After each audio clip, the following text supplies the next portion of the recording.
नारायणं नमस्कृत्यं नरः चैवं नरोत्तमं देवी सरस्वती व्यासं ततो जयं उदीरये.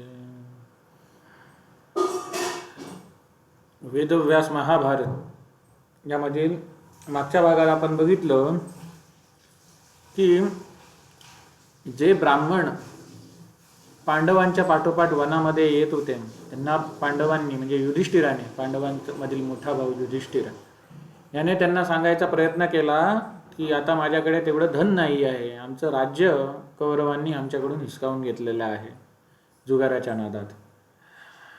आम्ही हे राज्य गमावून बसलो जुगाराच्या नादात. आता आमच्याकडे काही नाही ज्यामुळे आम्ही तुमची सेवा करू शकू, तुम्हाला अन्न देऊ शकू, तेवढं आमच्याकडे धन नाही आहे.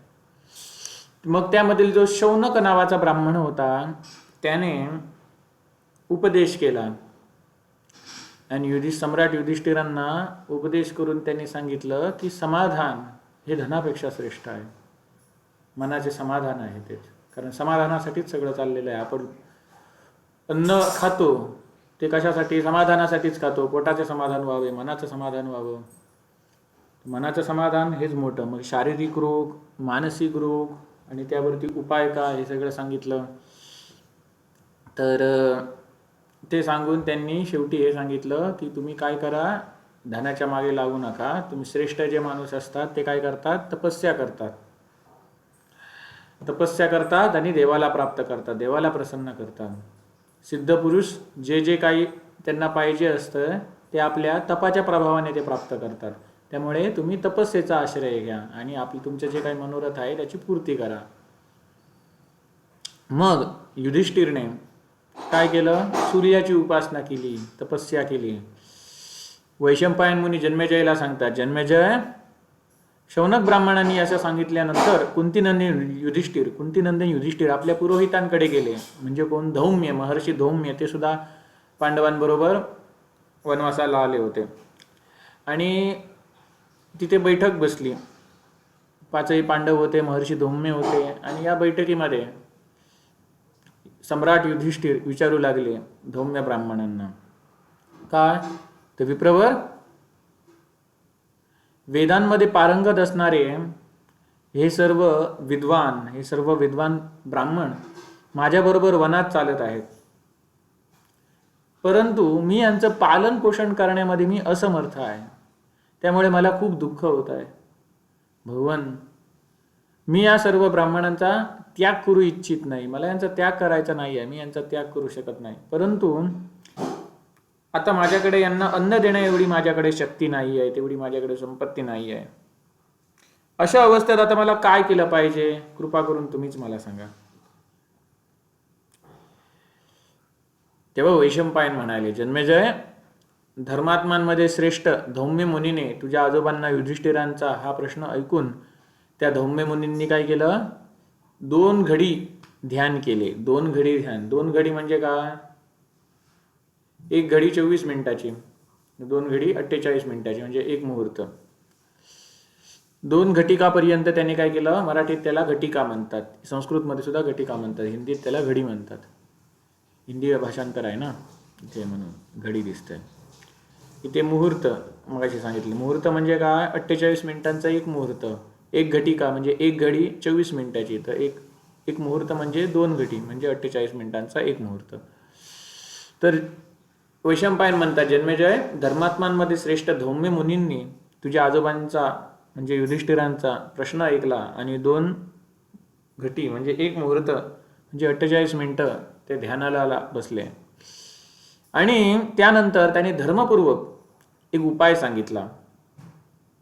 तो उपाय म्हणजे काय? धौम्य म्हणाले, राजन,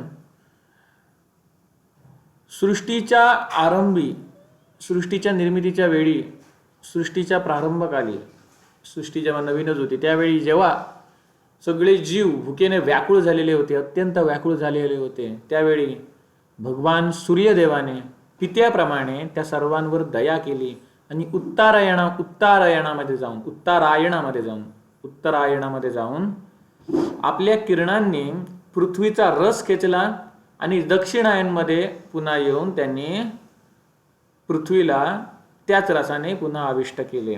म्हणजेच इथे एक विज्ञान दडलेलं आहे. जलचक्र ही संकल्पना माहिती असेल. सूर्य काय करतो? आपल्या किरणांनी पाण्याचं बाष्पीभवन करतो. मग त्या बाष्पीभवनाने त्याचे ढग बनतात आणि त्याच्यातनं पुन्हा पाण्याचा वर्षाव होतो, ज्याला आपण पाऊस म्हणतो. तेच इथे सांगितलेलं आहे. काय? सूर्य काय करतो? उत्तरायणामध्ये काय करतो? पाणी खेचून घेतो म्हणजे पाण्याचे बाष्पीभवन करतो. म्हणजेच का आपल्या किरणांनी ते पाणी खेचून घेतो. म्हणजेच पृथ्वीवरचा जो रस आहे, रस काय करतो? म्हणजे पाणी काय आहे? खेचून घेतो आणि दक्षिणायनामध्ये ते पुन्हा पृथ्वीवरती सोडतो. पृथ्वीला त्या रसाने, त्या पाण्याने आविष्ट करतो. म्हणजेच काय? पाऊस पाडतो. अशा प्रकारे आता हे उत्तरायण दक्षिणायन म्हणजे काय हे तुम्हाला माहित असेल.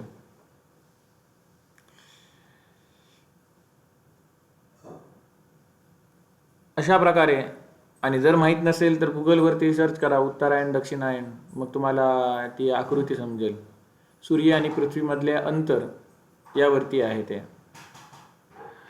अशा प्रकारे जेव्हा संपूर्ण भूमंडळामध्ये क्षेत्र तयार झालं, त्यावेळेला औषधांचे स्वामी चंद्राने अंतरिक्षामध्ये मेघांच्या रूपात, म्हणजे काय, ढगांच्या रूपात परिणत झालेल्या सूर्याच्या तेजाला प्रकट करून, त्याद्वारे सूर्याने जे काही आता जल बरसवलेलं आहे, जलाचा वर्षाव केलेला आहे, त्या जलाने त्यांनी काय केलं? औषधींना उत्पन्न केलं. कोणी? चंद्राने. म्हणजे चंद्राचा आणि औषधांचा, औषधी वनस्पतींचा बऱ्याच वेळा महाभारत ग्रंथामध्ये उल्लेख आलेला आहे आणि इतर ग्रंथामध्ये सुद्धा आलेला आहे. चंद्राच्या प्रकाशामध्ये या वनस्पती आहेत त्यांचं पालन पोषण होतं. जसे ते सूर्यकिरणांमध्ये प्रकाश संश्लेषणाच्या क्रियेने ते अन्न बनवतात, तशा चंद्राची किरणं आहेत ना, त्यांचाही प्रभाव झाडांवरती पडत असतो. पौर्णिमेच्या दिवशी जर झाड कापलं गेलं तर त्यामधून बघा विशिष्ट प्रकारचा रस आणि बाहेर पडतो. कारण चंद्राच्या प्रकाशामध्ये त्यांच्यामध्ये रिॲक्शन चालू असतात. झाडं पोषित होत असतात चंद्राच्या प्रकाशामध्ये, औषधी वनस्पती पोषित होत असतात. औषधांच्या स्वामी चंद्रमाने काय केलं? अंतरिक्षामध्ये मेघांच्या रूपात, म्हणजे ढगांच्या रूपात हे जे काही पाणी आहे, जे सूर्याने बाष्पीभवन करून बनवून ठेवलेलं आहे, ते काय केलं? पृथ्वीवरती त्याचा वर्षाव केला आणि औषधी वनस्पती उत्पन्न झाल्या.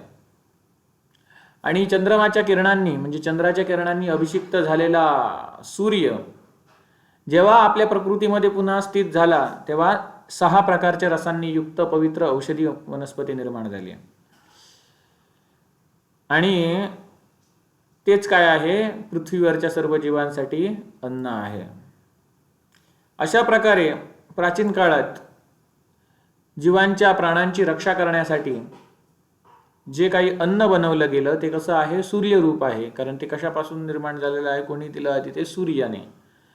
त्यामुळे भगवान सूर्य हा समस्त प्राण्यांचा कोण आहे? पिता आहे. पिता काय करतो? आपल्या मुलांचं भरण पोषण करतो. जर सूर्यच जर उगवला नाही तर काय होणार? आपल्याला अन्न सुद्धा मिळणार नाही. कारण आपण जी काही शेती वगैरे करतो ती कशाद्वारे आपल्याला मिळते? वनस्पती. शेती ही सुद्धा काय झालं? वनस्पतीचाच प्रकार झाला ना, गवत वगैरे. मग जर सूर्यच नसेल तर त्यांच्यामध्ये सूर्य आणि चंद्रच नसतील तर ते झाड, फळ किंवा ती शेती उगवणारच नाही. म्हणजेच काय? या सगळं सूर्याच्या कृपेने आपल्याला अन्न मिळतंय. मग सूर्य हा कोण झाला? सर्वांना अन्नदाता, सर्वांचा अन्नदाता झाला. म्हणून इथे काय म्हटलेलं आहे? भगवान सूर्य हाच कोण आहे? समस्त प्राण्यांचा पिता आहे. त्यामुळे सम्राट युधिष्ठिर, तुम्ही भगवान सूर्यदेवाला शरण जा, असे धौम्य महर्षी म्हणू लागले. जो जन्म आणि कर्म या दोन्ही दृष्टींनी जो उज्ज्वल आहे, जे जे जन्म आणि कर्म अशा दोन्ही दृष्टींनी परम उज्ज्वल आहेत, असे सर्व महात्मा राजा यांनी खूप मोठी तपस्या करून आपल्या प्रजाजनांना म्हणजे जनतेला संकटापासून त्यांचा काय केला? उद्धार केला. जन्म आणि कर्म या दोन्ही बाबतीत जे परम उज्ज्वल होते, अशा महात्मा राजांनी भारी तपस्या केली आणि आपल्या जनतेचा काय केला? संकटापासून उद्धार केला. मग त्यांची काही उदाहरणे दिलेली आहेत. भीम. आता हा भीम म्हणजे कोण? तर पांडवांमधला भीम इथे नाही आहे. हा भीम म्हणजे दमयंतीचे वडील, त्यांचं नाव सुद्धा भीम होतं. भीम. कार्तवीर्य अर्जुन. कार्तवीर्य अर्जुन आपण बघितलेलं आहे. जेव्हा कृष्णाचे पूर्वावतारांची, कृष्ण आधी कोणकोणत्या रूपात पृथ्वीवरती येऊन गेला हे भीष्म सांगत होते. त्यामध्ये दत्तात्रेय अवतार सुद्धा आलेला आहे. त्यामध्ये त्यांनी भगवंताने कार्तवीर्य अर्जुनला वरदान दिलं होतं. तर तो कार्तवीर्य अर्जुन. त्यानंतर वेनपुत्र पृथुराजा. या पृथुराजाच्या पराक्रमाने ही जी सगळी भूमी आहे ती पृथ्वी या नावाने ओळखली जाते. त्याचप्रमाणे नहुषची कथा आपण पुढे जाऊन बघणार आहोत. ज्याने 100 अश्वमेध यज्ञ केली होती. जो 100 अश्वमेध यज्ञ करतो तो काय इंद्रपदावरती जाऊन बसू शकतो, इंद्रपद प्राप्त करू शकतो, असा नियम आहे. या नहुषाने 100 अश्वमेध यज्ञ केली होती आणि तो इंद्राच्या सिंहासनावरती जाऊन बसला होता. पण जेव्हा तो इंद्राची बायको इंद्रायणीला सुद्धा आपलंसं करावं असं त्याला वाटू लागलं, तिथून त्याचं खरं पतन सुरू झालं. मग ते पुढे काय झालं ते आपल्याला याच वनपर्वामध्ये समजणार आहे. ती कथा येणार आहे पुढे, बघू यानंतर. मग भीम, कार्तवीर्य अर्जुन, वेनपुत्र पृथु आणि नहुष. आता हा इथे वेनपुत्र पृथु असं का म्हटलेलं आहे? वेन हे पृथुराजाच्या वडिलांचं नाव. हा वेन राजा होता, हा अधर्मी होता, खूप अधर्मी होता. आणि त्यामुळे ऋषीमुनींनी मिळून काय त्या वेन राजाचा काय केला? खून केला. म्हणजे त्या वेन राजाला त्यांनी मिळून मारलं. आणि त्या वेन राजाचा जो पुत्र होता पृथु, त्याच्यावरती चांगले संस्कार केले आणि त्याला लहानाचा मोठा केला. तर या पृथूच्याच पराक्रमाने संपूर्ण भूमी आहे ती पृथ्वी या नावाने ओळखली जाते. हे भीम, कार्तवीर्य अर्जुन, वेनपुत्र पृथु तथा नहुष इत्यादी सर्व राजांनी तपस्या, योग आणि समाधीमध्ये स्थित होऊन भारी आपत्तींपासून प्रजेचा उद्धार केलेला आहे. प्रजेला तरलेला आहे मोठमोठ्या आपत्तींमधून. त्यामुळे हे धर्मात्मा भारत म्हणजे काय? भरतवंशात जन्मलेल्या युधिष्ठिरा, अशा प्रकारे तू सुद्धा सत्कर्मांनी शुद्ध होऊन तपस्येचा आश्रय घे आणि धर्मानुसार जे द्विजाती आहेत, जे ब्राह्मण आहेत, ते तुझ्या पाठोपाठ आलेले आहेत, त्यांचं तू भरण पोषण कर. तेव्हा जन्मेजय वैशंपायन मुनींना म्हणाला, भगवान पुरुषश्रेष्ठ राजा युधिष्ठिरांनी ब्राह्मणांच्या भरण पोषणासाठी ज्यांचं दर्शन अत्यंत अद्भुत आहे त्या भगवान सूर्यदेवाची आराधना कशा प्रकारे केली? त्या वैशंपायन ऋषी म्हणाले, राजेंद्र, मी तुला ते तुझ्या प्रश्नाचं आता उत्तर सांगतो. ते एकाग्र चित्त होऊन तू ऐक आणि धैर्य ठेव. महामते, धौम्य ऋषींनी ज्या प्रकारे महात्मा युधिष्ठिरांना भगवान सूर्याचे 108 नाम सांगितली आधी, भगवान सूर्याची 108 नावं सांगितली आधी, त्यांचं वर्णन तुला आधी सांगतो. धौम्य ऋषी भगवान सूर्याची 8 नावं सांगितलेली आहेत. सूर्योर्यमा भगवत्वष्टा पुषार्कः सविता रविः गभस्तिमानजः कालो मृत्युर्धाता प्रभाकरः. मग हे जे आहे ते जिथे ती सुटी नावं दिलेली आहेत, ही अनुष्टुप छंदामध्ये बांधलेले आहेत. आता अनुष्टुप छंद म्हणजे काय? तर इथे 8 अक्षरांचा गट असतो. सूर्योर्यमा भगवत्वष्टा एवढा काय झाला? 8 अक्षरांचा गट. पुषार्कः सविता रविः.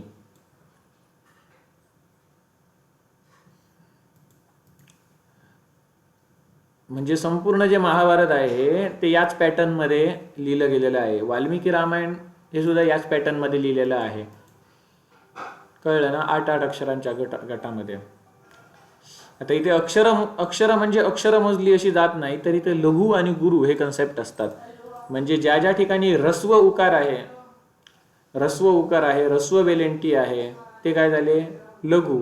एकच काना आहे ते काय झाले? लघु. आणि एक जादा काना दिलेला आहे, जसं आता स आहे, स ला एक काना, आपण उभी रेषा लिहितो ती सची. आणि सा असेल तर एक्स्ट्रा आपण पुढे एक काना देतो ना, मग तो काय झाला? दीर्घ झाला आपण म्हणू शकतो त्याला, किंवा गुरु म्हणू शकतो. लघु आणि गुरु या सगळ्यांची बेरीज सगळ्यांची काय होते? सेम येणार प्रत्येक लाईन मधल्या. इंग्लिशमध्ये याला मीटर हा शब्द वापरला गेलेला आहे. तर मराठीमध्ये किंवा संस्कृतमध्ये याला छंद म्हणतात, हिंदीमध्ये सुद्धा याला छंद म्हणतात. तर हा कोणता छंद आहे? अनुष्टुप छंद. सूर्योर्यमा भगवत त्वष्टा सूर्योर्यमा भगवत त्वष्टा पुषार्कः सविता रविः गभस्तिमानजः कालो मृत्युर्धाता प्रभाकरः. वाचताना कसं वाचलं जातं ते? सूर्योर्यमा भगवत त्वष्टा पुषार्कः सविता रविः गभस्तिमानजः कालो मृत्युर्धाता प्रभाकरः. मग अशा प्रकारे विष्णूची 1000 नावे आहेत ना, विष्णू सहस्त्रनाम, ती सुद्धा अशी झालेली आहेत. ओम विश्वं विष्णुर्वषट्कारो भूतभव्य भवत्प्रभु भूतकृत भूतभृद्भावो भूतात्मा भूतभावनः भूतात्मा परमात्मा च मुक्तानां परमा गतिः अव्ययः पुरुषो साक्षी क्षेत्रज्ञोऽक्षर एव च योगो योगविदानेता प्रधान पुरुषेश्वर नारसिंह श्रीमान केशव पुरुषोत्तम. अशी भरपूर नावे आहेत, 1000 नावे आहेत विष्णूची. तशी तसे सेम तसंच अनुष्टुप छंदामध्ये आता इथे सूर्यदेवाची 108 नावे दिलेली आहेत. जसे विष्णू सहस्त्रनामध्ये विश्वम विष्णुर वषट्कारो भूतभव्य भवत्प्रभू हा एक श्लोक झाला, त्याची नावं सुटी केलेली आहे. विश्वम विष्णू वषट्कार भूत भूतभव्य भवत्प्रभू भूतकृत. म्हणजे विष्णू सहस्त्रनामावली जी सत्यनारायणाला वाचली जाते, सत्यनारायण महापूजेला, त्यामध्ये कसं लिहिलेलं आहे? मूळ श्लोक काय आहे? विश्वम विष्णुर वषट्कारो भूतभव्य भवत्प्रभू. मग याच्यातलं प्रत्येक नाव सुटं केलेलं आहे. ओम विश्वस्मय नमः विष्णवे नमः वषट्काराय नमः भूतभव्य भवत्प्रभवे नमः भूतकृते नमः भूतभृते नमः भावाय नमः भूतात्मने नमः पुतात्मने नमः परमात्मने नमः. अशी 1000 नावं आलेली आहेत. तशीच आता इथे सुद्धा खाली सुटी केलेली आहे. तिथे बघा सूर्योर्यमा. आता हा इथे बघा हा एस सारखा दिसतो ना, हा म्हणजे काय असतो? आपण तो ओढून धरतो स्वर, म्हणजे तिथे अ कन्सिडर केला जातो. सूर्योर्यमा म्हणजे काय? सूर्य अर्यमा भगवत भगवत. इथे बघा भगस्त्वष्ट्वा भगस्त्वष्टा म्हणजे काय? भग त्वष्टा पुषार्कः सविता रविः. उषा अर्क सविता रवी. आता हा अर्क हा तुम्ही जर नवनाथ भक्तिसार हा ग्रंथ वाचला तर त्यामध्ये सूर्यासाठी अर्क हा शब्द खूप वेळा आलेला आहे. सविता हा सुद्धा शब्द खूप वेळा आलेला आहे. मग अशी ही नावं आहेत, आपण पटापट वाचत जाऊया. सूर्य अर्यमा भग त्वष्टा पुषा अर्क सविता रवी गभस्तिमान अज काल मृत्यू धाता प्रभाकर पृथ्वी आप तेज ख. ख म्हणजे काय? आकाश. म्हणून आकाशाला ख म्हणतात. आणि आकाशात जे चरणारे जीव असतात, म्हणजे आकाशात विचरण करणारे जे जीव असतात त्यांना काय म्हणतात? खेचर. जे आकाशात चरतात त्यांना, म्हणजे आकाशात जे विचरण करतात त्यांना. वायू परायण सोम बृहस्पती शुक्र बुध अंगारक म्हणजे काय? मंगल. इंद्र विवस्वान दीप्तांशु शुची शौरी शनैश्वर ब्रह्मा विष्णू रुद्र स्कंद वरुण यम वैद्युताग्नी जठराग्नी ऐंधनाग्नी तेजःपती धर्मध्वज वेदकर्ता वेदांग वेदवाहन कृत त्रेता द्वापार सर्वमलाश्रय कली. इथे सर्वमलाश्रय कली काय दिलेलं आहे? सत्ययुग त्रेतायुग द्वापरयुग यांचा उल्लेख आलेला आहे. सर्वमलाश्रय कली म्हणजे सर्व मळ ज्यामध्ये आहे तो कळीकाळ कलियुग, म्हणजे ज्यामध्ये भरपूर वाईट गोष्टी घडत असतात. मग त्यामध्ये त्याचा उपाय काय आहे? तर नामस्मरण. कारण सत्ययुगामध्ये 12 वर्ष तप करून जे काही फळ मिळतं तेच त्रेतायुगामध्ये 12 महिने यज्ञयाग करून तेच फळ मिळतं.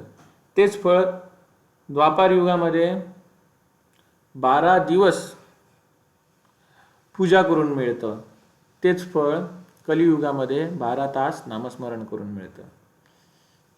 तर सांगायचा मुद्दा असा की कलियुगामध्ये हे जे काही वाईट घडताना दिसतंय, पण कल्याणाचा मार्ग सुद्धा तेवढाच सोपा केलेला आहे.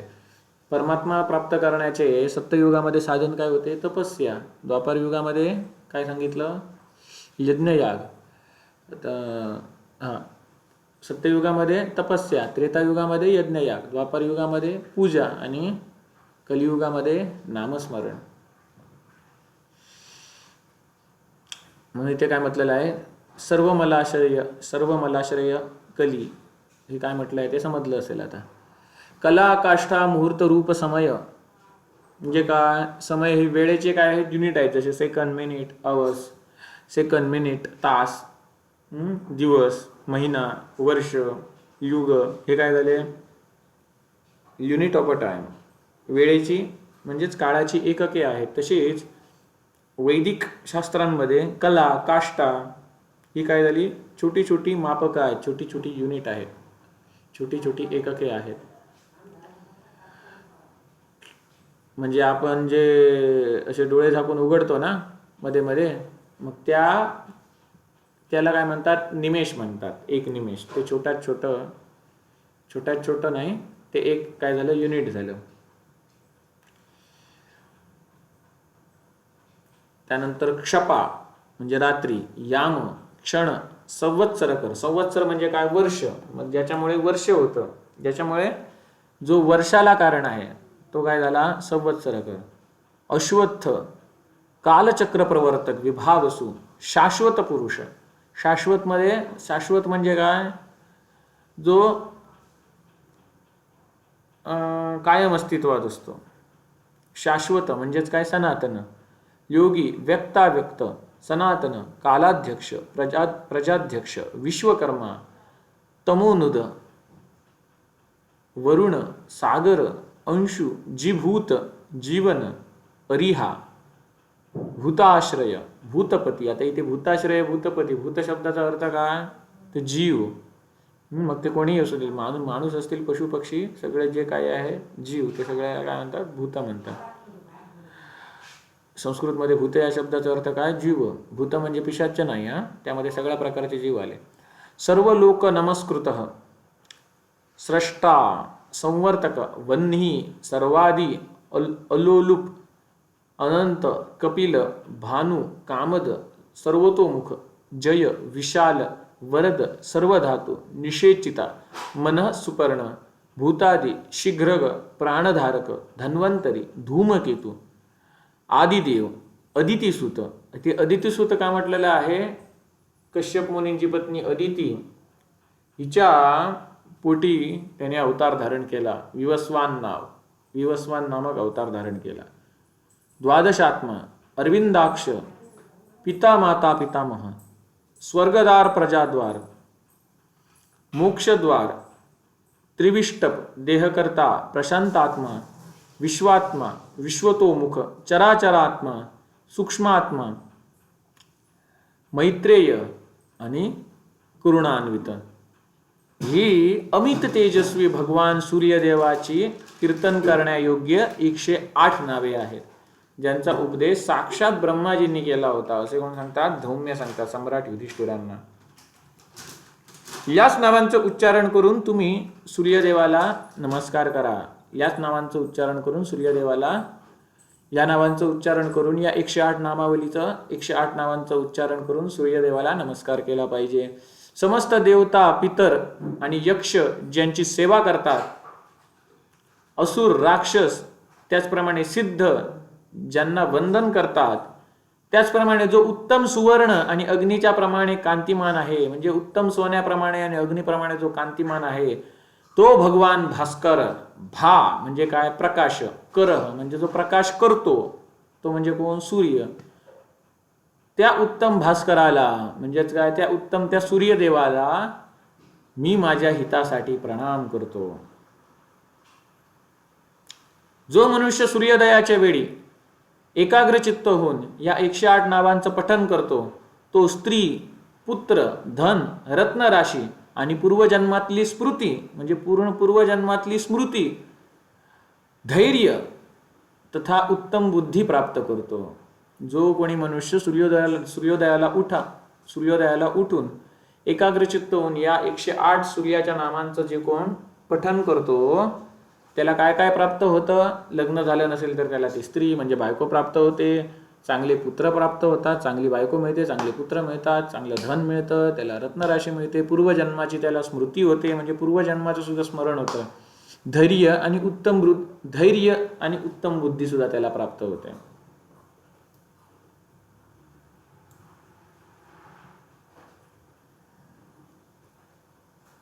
जो मानव स्नान वगैरे करून शुद्ध चित्त आणि एकाग्र होऊन देवेश्वर भगवान सूर्याच्या या नामात्मक या स्तोत्राचं जो कोणी कीर्तन करतो तो शोकरूपी अग्नीमधून सुटतो.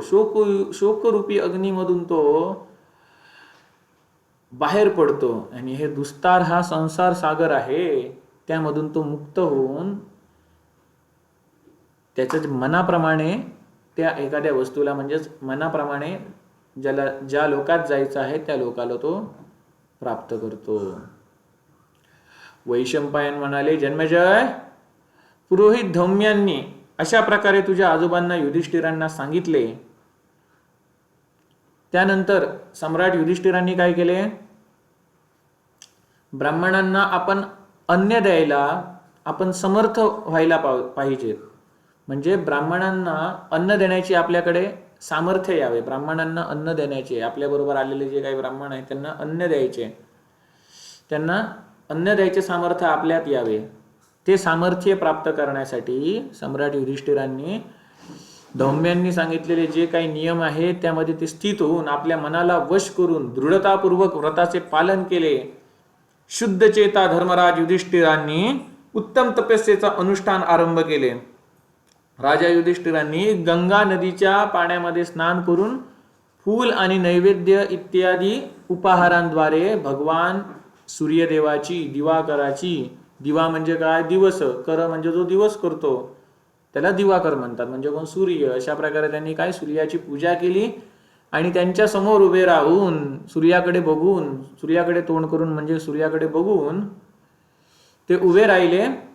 आणि धर्मात्मा पांडुकुमार सम्राट युधिष्ठिर आपल्या चित्ताला एकाग्र करून इंद्रियांना संयमित ठेवून, इंद्रियांवरती नियंत्रण ठेवून, म्हणजे इकडे तिकडे आपले डोळे रूपाकडे आकर्षिले जाताने, कान चांगल्या शब्दाकडे आकर्षिले जाताने, त्वचा चांगल्या स्पर्शाकडे आकर्षिले जाताने, जीभ आहे ती चांगल्या रसाकडे, चवीकडे आकर्षिले जाताने, नाक आहे ते चांगल्या गंधाकडे आकर्षिले जाताने, हे म्हणजे सगळी जी इंद्रिय आहेत ते त्यांच्या विषयाकडे आकर्षिली जाताने, म्हणजे त्या इंद्रियांवरती ताबा ठेवला पाहिजे.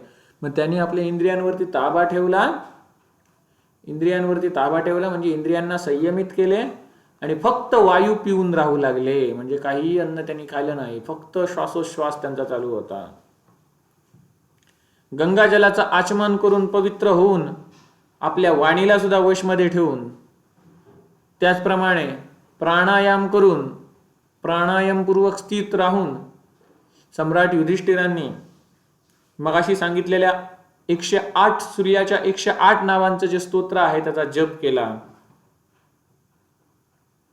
आणि तो जप करून झाल्यावरती युधिष्ठिर काय म्हणाले?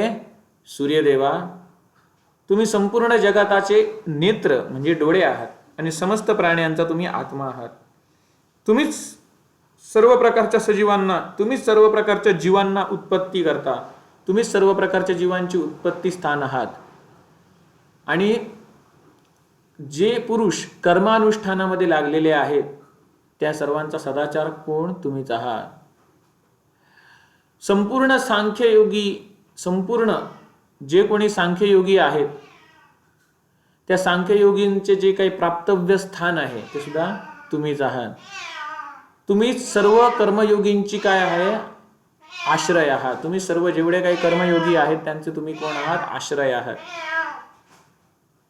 तुम्हीच मोक्षासाठी उन्मुक्त अशा प्रकारचे तुम्ही दरवाजा आहात, द्वार आहात. आणि तुम्हीच काय आहात? मुमुक्षूंची गती आहात. मुमुक्ष म्हणजे कोण? ज्यांना मोक्ष प्राप्त करायचा आहे ते त्यांना काय म्हणतात? मुमुक्षू. त्यांची गती तुम्हीच आहात. पुढे सम्राट युधिष्ठिर भगवान सूर्यदेवाची स्तुती करताना म्हणतात, तुम्हीच संपूर्ण जगताला धारण करून आहात. तुम्हीच संपूर्ण जगताला धारण करतात. तुमच्यापासून जे सगळं जग आहे ते प्रकाशित होतं. तुम्ही ज्या जगाला पवित्र करता. आता पवित्र करता म्हणजे का? अंधारात असे काही बॅक्टेरिया वाढतात, पण जेव्हा सूर्यकिरणे येतात तेव्हा ते बॅक्टेरिया नष्ट होतात. म्हणजेच काही प्रकारे जेव्हा सूर्याची किरणे प्रवेश करतात म्हणजे सूर्य काय करतो तर ज्या जागे सूर्याची किरणं पडतात ती जागा काय होते? पवित्र होते. तिथले बॅक्टेरिया आणि मरतात. आप ही इसे पवित्र करते हैं और आपके ही द्वारा निस्वार्थ भाव से उसका पालन किया जाता है. तुम्हीच काय करता?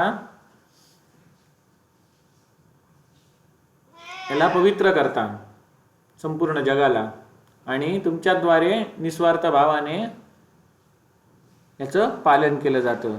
या जगाचे तुम्ही कोण करता? जगाचे तुम्ही काय करता? पालन करता. हे सूर्यदेव तुम्ही ऋषीगणांद्वारा, ऋषीगण तुमचे पूजन करतात. वेदांचे जे तत्वज्ञ आहेत, वेदांचे तत्व जाणणारे आहेत, ते ब्राह्मण लोक आपापल्या वेदशाखेमध्ये वर्णित असलेल्या मंत्रांद्वारे वेळोवेळी, उचित वेळी, वेळोवेळी उपस्थान करून तुमची पूजा करत असतात. सिद्ध, चारण, गंधर्व, यक्ष, गुह्यक और नाग हे तुमच्याकडून वर मिळवण्याच्या अभिलाषेने, वर मिळवण्याच्या इच्छेने तुमचे जे काही गतिशील दिव्य रथ आहे त्याच्या पाठोपाठ चालत असतात. 33 देवता म्हणजे 33 प्रकारचे देवता. प्रकारचे म्हणजेच काय? प्रकारे म्हणजेच काय? कोटी. कोटी म्हणजे करोड अर्थ नाही. या संस्कृतमध्ये एकाच शब्दाचे अनेक अर्थ असतात. कोटी म्हणजे काय? प्रकार हा सुद्धा होतो. मग 33 देवता कोणत्या? आता 12 आदित्य, 11 रुद्र, 8 अश्विनी कुमार, किती झाले? 11 आणि 12, 11 11 22, 22 आणि 12चा 1 किती? 23, 23 आणि 8 वसू, 23 आणि 8 किती आले? 31 झाले. मग 2 राहिले ते कोण? 2 अश्विनी कुमार. मिळून काय झाले? 33 देवता झाले. 11 रुद्र, 12 आदित्य, 8 वसू आणि 2 अश्विनी कुमार मिळून काय? 33 प्रकारचे देवता झाले, ज्याला 33 कोटी देवता म्हटलं जातं. कोटी म्हणजे काय? प्रकार.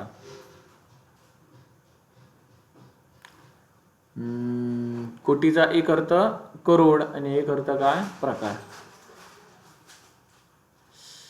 33 जे देवता आहेत, 33 प्रकारचे जे देवता आहेत, आणि त्याचप्रमाणे विमानचारी सिद्धगण म्हणजे विमानाने फिरणारे जे कोणी सिद्धगण आहेत, त्याचप्रमाणे उपेंद्र, महेंद्र सहित सगळे तुमची आराधना करून सिद्धीला प्राप्त झालेले आहेत.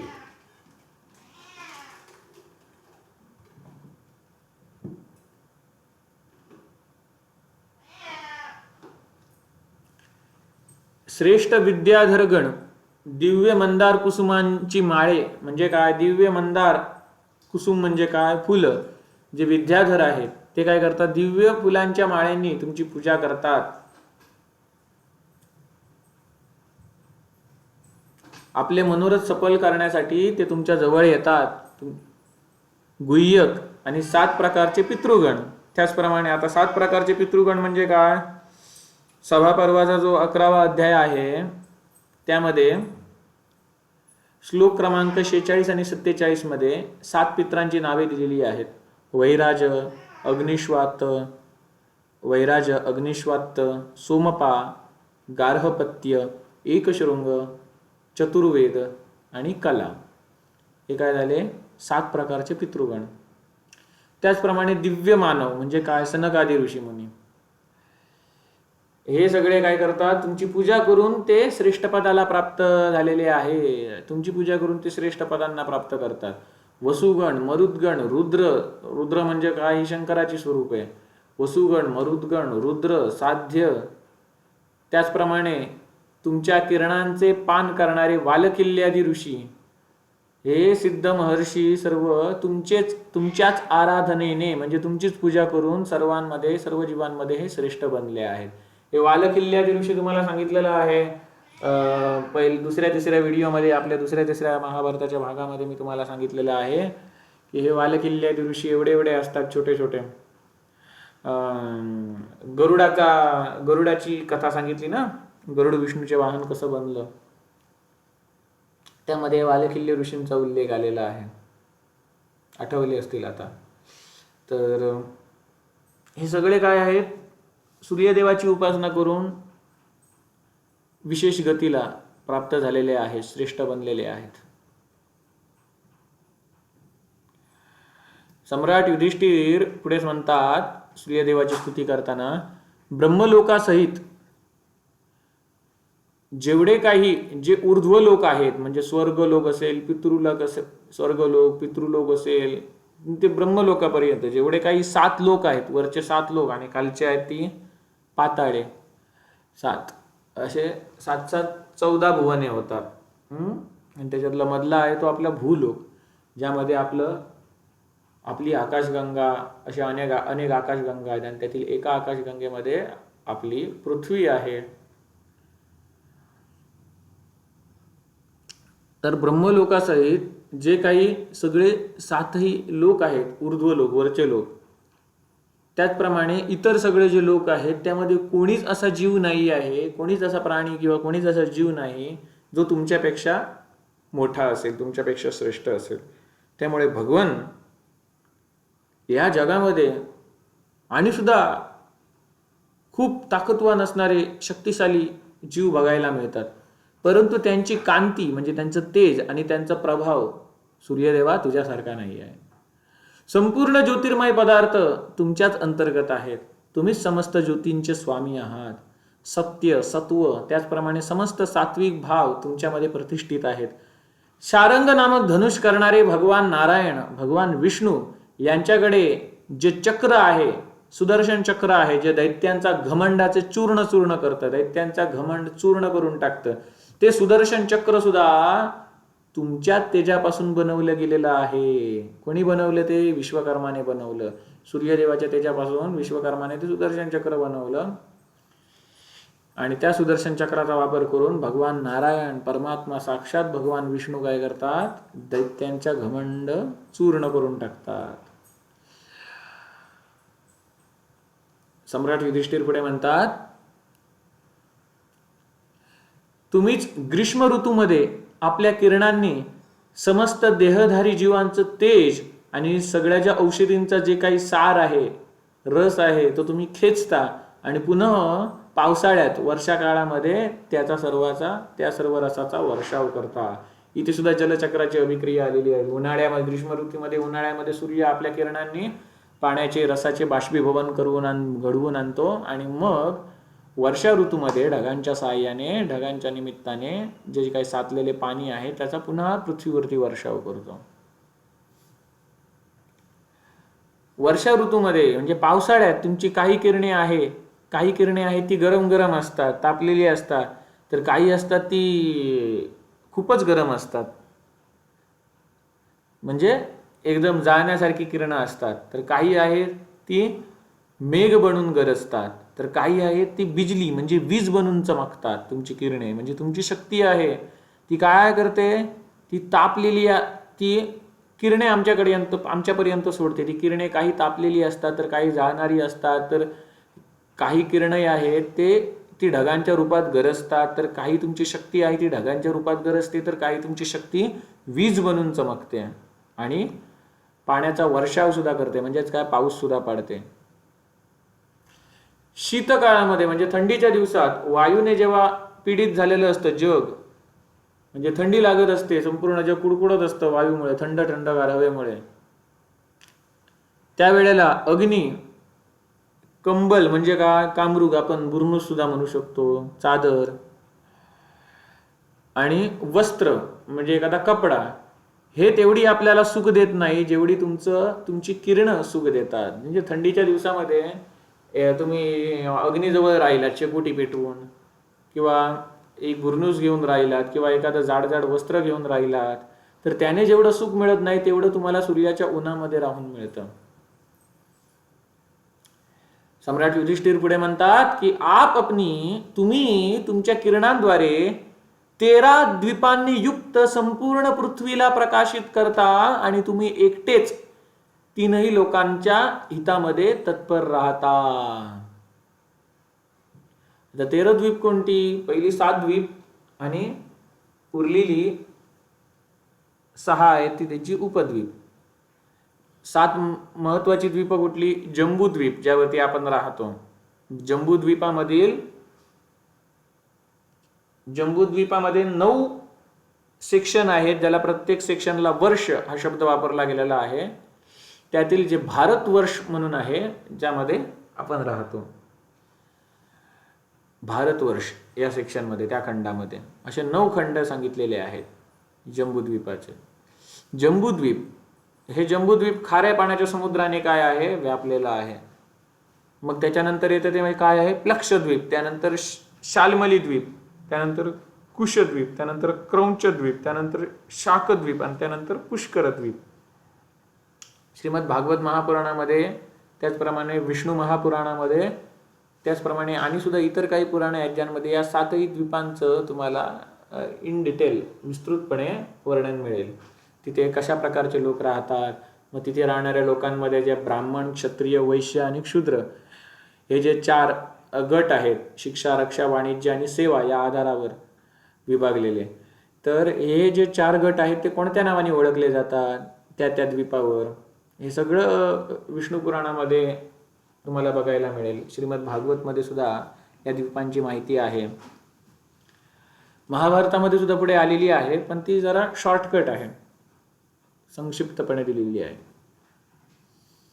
जम्बूद्वीपाची जास्त माहिती दिलेली आहे. जेव्हा संजयाला वेदव्यासांच्या कृपेने दिव्य दृष्टी मिळते तेव्हा धृतराष्ट्र विचारतो की बाबा तू याने काय काय बघू शकतोस, आपली पृथ्वी कशी दिसते आकाशातून, हे ते विचारलं. तेव्हा हे जम्बूद्वीप वगैरे कसे आहेत, आपलं जमीन आहे ती आकाशातून कशी दिसते, ते सगळं संजयाने वर्णन करून सांगितलेलं आहे धृतराष्ट्राला.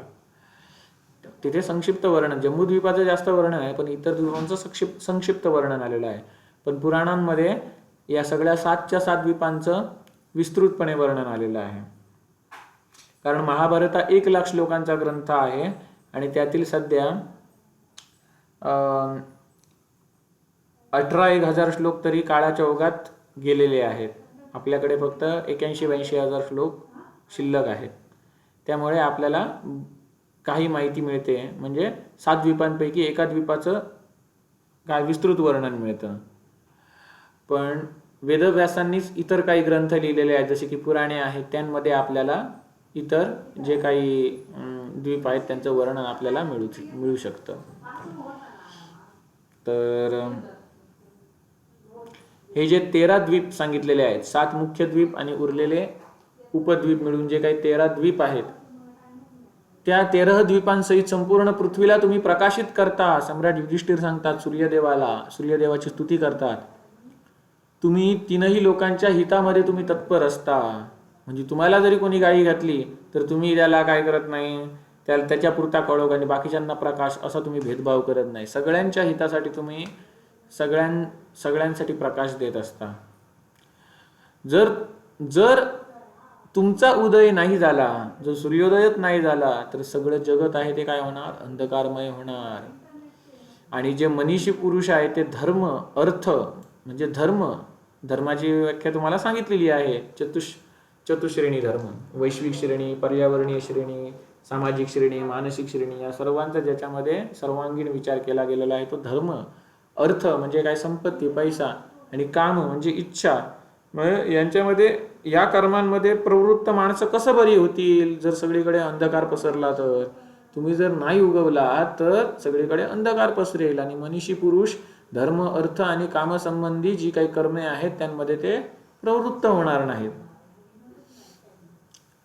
गर्भाधान असेल, अग्नीची स्थापना असेल, पशूंना बांधणे असेल, पूजा असेल, मंत्र असेल, यज्ञानुष्ठान असेल किंवा तप असेल, या सर्व ही जी सगळी क्रिया आहेत, या सर्व क्रिया तुमच्याच कृपेने ब्राह्मण, क्षत्रिय आणि वैश्यगणांद्वारा संपन्न केली जातात.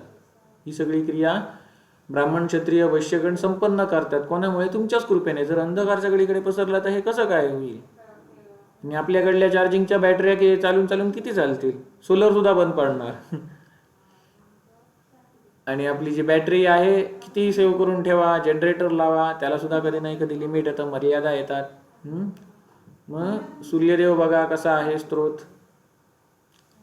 ऊर्जेचा पारंपरिक स्त्रोत, अपारंपरिक स्त्रोत, हे तुम्हाला झालं असेल 8वी-9वी मध्ये. असो, तर सम्राट युधिष्ठिर पुढे आता म्हणतात, ब्रह्मदेवाचा जो 1 सहस्त्र युगांचा दिवस असतो, ज्याला कल्प म्हणतात, मी तुम्हाला पहिल्याच भागात सांगितलं होतं वाटतं. जे 1 कल्प म्हणजे ब्रह्मदेवाचे 1000 युग. ब्रह्मदेवाचा जो काही 1000 युगांचा एक दिवस सांगितला गेलेला आहे, तर कालमापन जाणणाऱ्या विद्वानांनी त्या ब्रह्मदेवाच्या एका दिवसाचा म्हणजे 1000 युगांच्या त्या कल्पाचा आदी आणि मध्य हे तुम्हीच आहात असं सांगितलेलं आहे. कोण? सूर्य. मनु आणि मनुपुत्र हे जगाची म्हणजे का ब्रह्मलोकाची प्राप्ती करून देणारे आहेत. मनुपुत्र जगत के ब्रह्मलोकाची प्राप्ती करणारे, ब्रह्मलोकाची प्राप्ती करून देणारे अमानव पुरुष. समस्त मनवंतरों के तथा ईश्वरों के भी ईश्वर आप है. म्हणजे काय? मनु आहे, मनुचे वंशज जे सगळे झाले ते मानव. मनु त्याचे पुत्र सगळे मानव म्हणजे आपण सर्वजण. मनु हा कोण होता? सत्यव्रत नावाचा राजा होता. मनु ब्राह्मण होता असं कोण कोण सांगतात. मनु हा काय आला? सत्यव्रत नावाचा राजा होता. आणि त्या मनुचा मुलगा कोण झाला? इक्ष्वाकू. आणि या इक्ष्वाकू राजाच्या वंशातच प्रभू श्री रामचंद्रांचा जन्म झाला.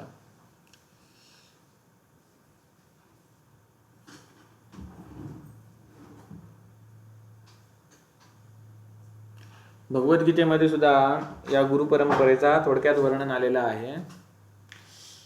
कृष्ण सांगतो की सृष्टीच्या उत्पत्तीच्या वेळी अर्जुना मी तुला जे ज्ञान देतोय ते मी सूर्यदेवाला दिलं होतं. मग अर्जुन विचारतो, अरे तू तर आमच्या वयाचा दिसतो, सूर्यदेव तर खूप प्राचीन आहे, तर तू सूर्यदेवाला हे ज्ञान दिलंस हे कसं काय शक्य? तेव्हा भगवंत हसतात आणि सांगतात, अरे अर्जुना तुझे आणि माझे खूप जन्म झालेले आहेत, पण तू विसरलास, मी विसरलेलो नाही आहे. मग तो श्लोक येतो, यदा यदा हि धर्मस्य ग्लानिर्भवति भारत. जेव्हा जेव्हा अधर्म फोफावतो आणि धर्माला ग्लानी येते, अधर्म फोफावतो, धर्माला ग्लानी येते, तेव्हा तेव्हा मी प्रकट होतो. आणि प्रकट होऊन काय करतो? कशासाठी प्रकट होतो? परित्राणाय साधूना, साधू सज्जनांचं रक्षण करण्यासाठी, विनाशाय दुष्कृता, जे उन्मत्त दुष्ट आहे त्यांचा विनाश करण्यासाठी, धर्म संस्थापनार्थाय, चतुश्रेणी स्वरूप धर्माची, ज्यामध्ये विश्वाचा, पर्यावरणाचा, समाजाचा आणि मनाचा सर्वांचा सर्वांगीण विकास ज्यामध्ये आहे त्या धर्माची पुनर्स्थापना करण्यासाठी मी युगायुगात अवतार घेतो. तर त्यावेळेला जे काही मी सूर्यदेवाला ज्ञान दिलेलं आहे ते सूर्यदेवाने कोणाला दिलं? मनुला दिलं. मनुने त्याचा पुत्र इक्ष्वाकूला दिलं. इक्ष्वाकूने त्याचा जो कोण पुत्र झाला, त्याच्या शिष्य झाला, त्याला दिलं. असं परंपरागत ते ज्ञान पुढे पुढे गेलं. पण काळ जसा लोटत गेला ते काळाच्या ओघात ते ज्ञान लुप्त झालं. म्हणून तेच ज्ञान अर्जुना मी आता पुन्हा तुला देत आहे. तर असं तर सांगायचा मुद्दा असा की मनु हा काय झाला, याच्यापासून एक क्षत्रिय उत्पन्न झालेले आहेत. तो क्षत्रिय सत्यव्रत नावाचा राजा आहे मनु. तर असे एकच मनु नाही, असे 14 मनु आहेत एका कल्पामध्ये होतात. तो एक मोठा कन्सेप्ट आहे. पुढे जेव्हा ते प्रकरण येईल तेव्हा मी तुम्हाला सांगेन. तर मनु आणि मनुपुत्र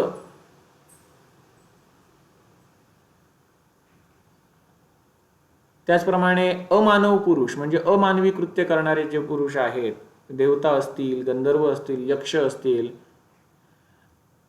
त्या सर्वांचे जे कोणी ईश्वर आहेत त्यांचे सुद्धा ईश्वर कोण आहात? तुम्ही आहात, असं युधिष्ठिर सूर्यदेवाची स्तुती करताना म्हणतो. जेव्हा प्रलय काळ येतो तेव्हा तुमच्याच क्रोधातून प्रकट झालेली संवर्तक नामक अग्नी तीनही लोकांना भस्म करून टाकते आणि शेवटी तुमच्यामध्येच विलीन होते. तुमच्याच किरणांनी उत्पन्न झालेले रंगेबिरंगे ऐरावत आदी वेगवेगळ्या नावांचे जे मोठमोठे ढग आहेत आणि तिथून चमकणारे जे विजा आहेत ते काय करतात? सगळ्या जीवांचा, भूतांचा म्हणजेच काय, ते भूत म्हणजे शब्दाचा अर्थ जीव, सर्व जीवांचा संहार करतात प्रलय काळाच्या वेळी. त्यानंतर तुम्हीच स्वतःला 12 स्वरूपांमध्ये विभक्त करता आणि 12 सूर्यांच्या रूपामध्ये तुम्ही उदित होऊन आपल्या किरणांद्वारे या तीनही लोकांचा काय करता? संहार करून टाकता. आणि त्यानंतर काय? एका वर्णामध्ये एका वर्ण, त्यानंतर जे सगळीकडे जल पसरलेलं असतं, पाणी पसरलेलं असतं, ज्याला एकार्णव स्थिती म्हणतात, ते जलाचे सुद्धा तुम्ही काय करता, ते जल सुद्धा तुम्ही सुकवून टाकता. महाप्रलयातलं जे जल असतं ते सुद्धा तुम्ही सुकवून टाकता महाप्रलयाच्या वेळी. तुम्हीच इंद्र आहात, तुम्हीच रुद्र आहात, तुम्हीच विष्णू आहात आणि तुम्हीच प्रजापती आहात. अग्नी, सूक्ष्म मन, प्रभू आणि सनातन ब्रह्म हे तुम्हीच आहात. विष्णू सहस्त्रनाम मध्ये सूर्य हे सुद्धा नाव आलेले आहे, सविता हे सुद्धा नाव आलेलं आहे, भानू हे सुद्धा नाव आलेले आहे. म्हणजे विष्णू आज कोण आहे, सूर्य आहे. म्हणजे सूर्यदेवाच्या रूपात आपल्याला प्रकाश देणारा परमात्मा कोण आहे, विष्णूच आहे. म्हणून इथे म्हटलेलं आहे तुम्हीच विष्णू आहात, तुम्हीच रुद्र आहात. भगवान कृष्ण सांगतात ना गीतेमध्ये की आदित्यांमध्ये मी विष्णू आहे, जेवढे काही प्रकाशमान गोष्टी आहेत त्यामध्ये मी सूर्य आहे, जेवढे काही रुद्र आहेत त्यांमध्ये मी शंकर आहे, जे सृष्टीकर्ते आहेत त्यांच्यामध्ये मी ब्रह्मा आहे.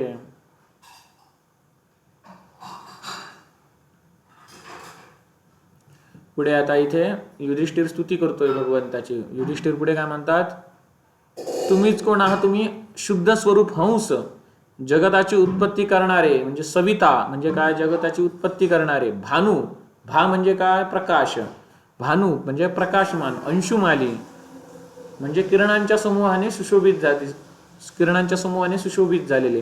वृषाकपी म्हणजे काय, धर्मरक्षक. हे वृषाकपी हे सुद्धा विष्णू सहस्त्रनाम मध्ये नाव आलेलं आहे. विवस्वान म्हणजे काय, सर्वव्यापी.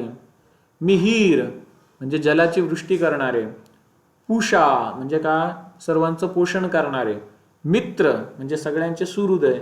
धर्म म्हणजे काय, धारण करणारे. यह धारयति इति स्वधर्म म्हणतात ना, यह धारयति इति धर्म, स्वस्वरूपाचे अनुसंधान स्वधर्म. सहस्त्र रश्मी म्हणजे हजारो किरणांवाले. आदित्य म्हणजे अदितीचे पुत्र म्हणून तुम्ही जन्म घेतला आहात. तपन तापकारी म्हणजे तापवणारे. गवामपती म्हणजे जे किरणे आहेत त्यांचे पती, किरणांचे स्वामी. मार्तंड्य, मार्तंड सूर्याचं नाव आहे मार्तंड, आणि सूर्याचा मुलगा यम आणि शनी हे त्या मार्तंडाचे म्हणजे सूर्याचे पुत्र असल्यामुळे त्यांना मार्तंड्य म्हणतात. मार्तंड्य असं. मार्तंड म्हणजे सूर्य, आणि त्याला जर आपण ड चा पाय मोडून त्याला य जोडला मार्तंडीय, तर ते कोण झालं, शनी, त्याचे पुत्र झाले. शनी असेल, यम असेल.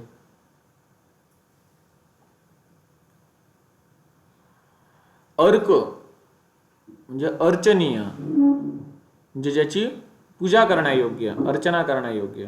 अर्क अर्चनीय. रवी, सूर्य म्हणजे सूर्य शब्दाचा अर्थ काय, उत्पादक. शरण्य म्हणजे जो कोणी शरण जातो त्याचे रक्षण करणारे, शरणागताची रक्षण करणारे, शरणागताचे रक्षण करणारे.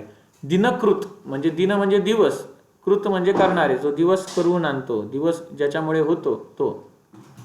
दिवाकर, दिवा म्हणजे सुद्धा दिवस, त्या दिवसाला प्रकट करणारा तो दिवाकर.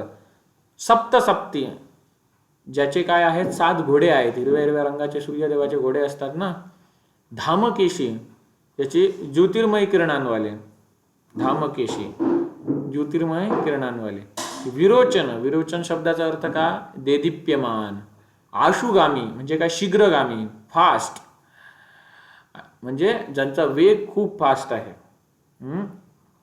तमोघ्न, तम म्हणजे काय, अंधकार, आणि घ्न म्हणजे काय, नष्ट करणारे, अंधकार नाशक म्हणजे काय, तमोघ्न. आणि हरिताश्व, हरित म्हणजे काय, हिरवे, अश्व म्हणजे काय, घोडे, ज्याच्या रथाला 7 हिरवे घोडे बांधलेले असतात. आता इथे बघा सूर्यदेवाची गतीचा प्रश्न इथे आलेला आहे. शीघ्रगामी म्हणजे फास्ट जाणारे, शीघ्रगामी. तर पृथ्वी सूर्याभोवती फिरतच असते, पण सूर्य काय जसं आपल्याला दाखवला जातो तसा एका जागेवरती स्थिर नसतो. एखादी वस्तू एका जागेवरती स्थिर आहे आपण कधीपर्यंत म्हणू शकतो, जोपर्यंत आपण एका जागेवर स्थिर आहोत, आपण एका जागेवरती स्थिर आहोत आणि ती वस्तू आपल्याला तिथून हलताना दिसत नाही, त्यावेळेला आपण काय म्हणतो, ही वस्तू स्थिर आहे. पण जर आपण गाडीमधून प्रवास करत असू तर झाडे आपल्याला पाठी जाताना दिसतात, बरोबर, पण ती झाडं ऍक्च्युली काय असतात, स्थिर असतात, आणि आपणच गतिमान होत असतो. बरोबर. मग आपण पृथ्वीवरती राहिल्यामुळे आपल्याला सूर्य फिरताना दिसतो.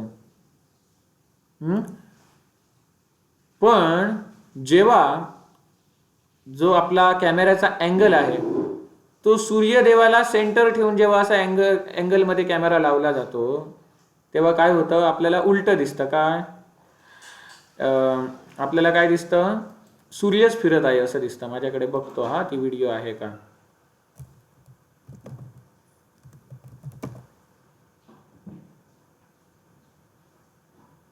अर्थ सन मोशन.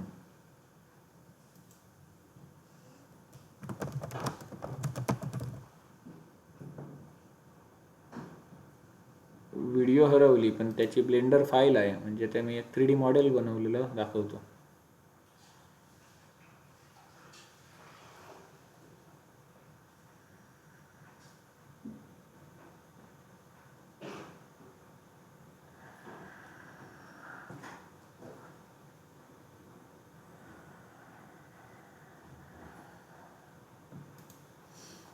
इथे बघा, हा जो पिवळ्या रंगाचा गोळा दाखवला आहे हा सूर्य समजा आणि ही पृथ्वी समजा.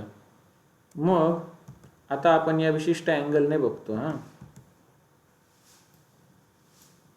खूप मला वाटतं 1-1.5 वर्षाने ही फाईल ओपन केली. जरा मी याला ऑपरेट करायची कुठल्या कुठल्या कीज आहेत ते बघून घेतो, कुठली कुठली बटणं आहेत ते बघून घेतो.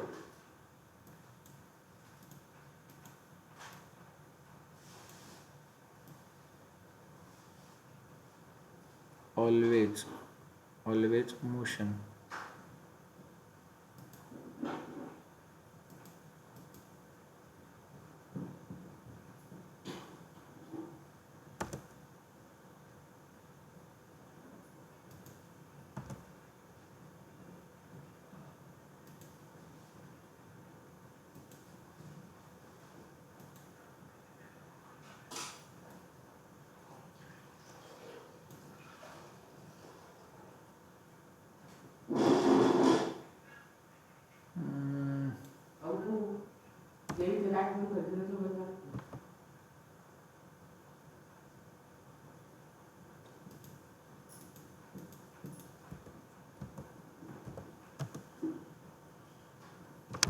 थांबा, एक रेफरन्स दाखवण्यासाठी मी इथे एक टाईल्सचं स्ट्रक्चर टाकलं होतं.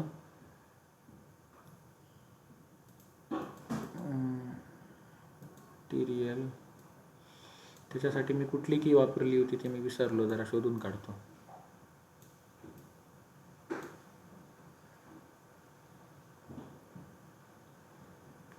कॅमेऱ्याला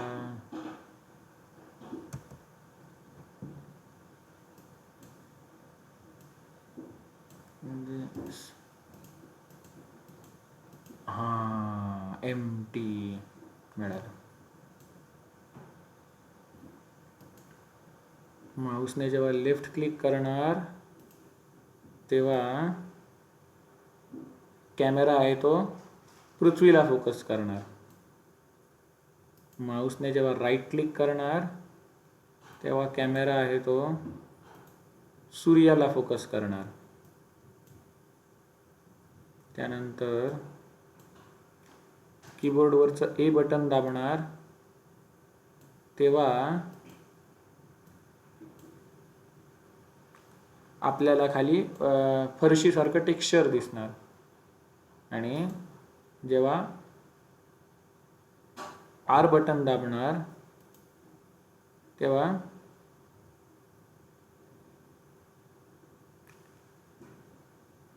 प्लेन दिसत होतं ते काय होणार, गायब होणार. ह्याचा तुम्ही काय विचार करू नका. हे आता मला बटणं समजली आहेत कसं ऑपरेट करायचं. ते मीच बनवलं होतं हे संपूर्ण 3D मॉडेल. 1.5 वर्ष होऊन गेलं, त्यामुळे कोणकोणती नक्की बटणं दिलेली ते मी विसरलेलो, आता लक्षात आली. तर आधी कॅमेराला फोकस करूया. समजा आता सूर्याला सेंटर ठेवून आपण कॅमेरा जोडलेला आहे. सूर्याच्या मोशनला सेंटर ठेवून आपण हा कॅमेरा जोडलेला आहे. मग मी काय करतो, आता प्ले करतो. मग आता आपण सूर्याला फोकस केलेला आहे आणि सूर्याभोवती पृथ्वी फिरतोय असं आपल्याला जाणवत आहे, दिसत आहे, बरोबर. मग मी आता काय करतो, लेफ्ट क्लिक करतो. लेफ्ट क्लिक केल्यावर आता कॅमेरा होता तो पृथ्वीच्या मोशननुसार आपण काय केला, फिक्स केला, पृथ्वीला सेंटरला ठेवेल असा केला. तर आपल्याला आता सूर्य फिरताना दिसतोय, बरोबर. मग आता पुन्हा मी काय करतो, राईट क्लिक केलं आणि आता सूर्याला फोकस करणारा कॅमेरा ॲक्टिवेट केला. तो सूर्याला केंद्रगामी मानेल असा कॅमेरा फोकस केलेला आहे आणि पृथ्वी फिरताना दिसते. मग मी आता काय करतो, याच्या मागे आता एक टेक्स्चर ॲड करतो. हे बघा, हे जमिनीसारखं फरशीसारखं टेक्स्चर ॲड केलेलं आहे. तर काय कोणाभोवती फिरतंय बघा, सूर्य आहे तो पृथ्वीभोवती फिरताना दिसतो. आणि आता हे मी टेक्स्चर गायब करतो.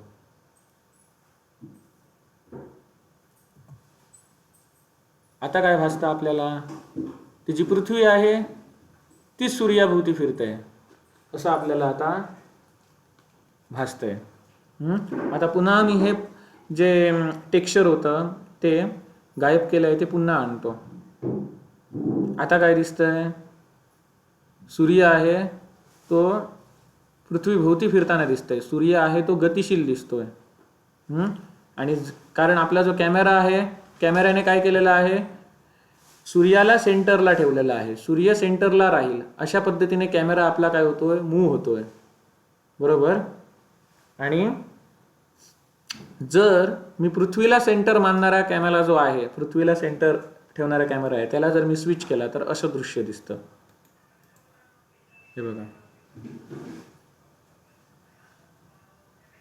दिसलं. आता सूर्याची मोशन आहे त्याला फोकस करणारा कॅमेरा पुन्हा ॲक्टिवेट करूया. तर काय दिसतंय, आता पुन्हा पृथ्वीची मोशननुसार जो पृथ्वीची मोशन फॉलो करते तो कॅमेरा ॲक्टिवेट करूया.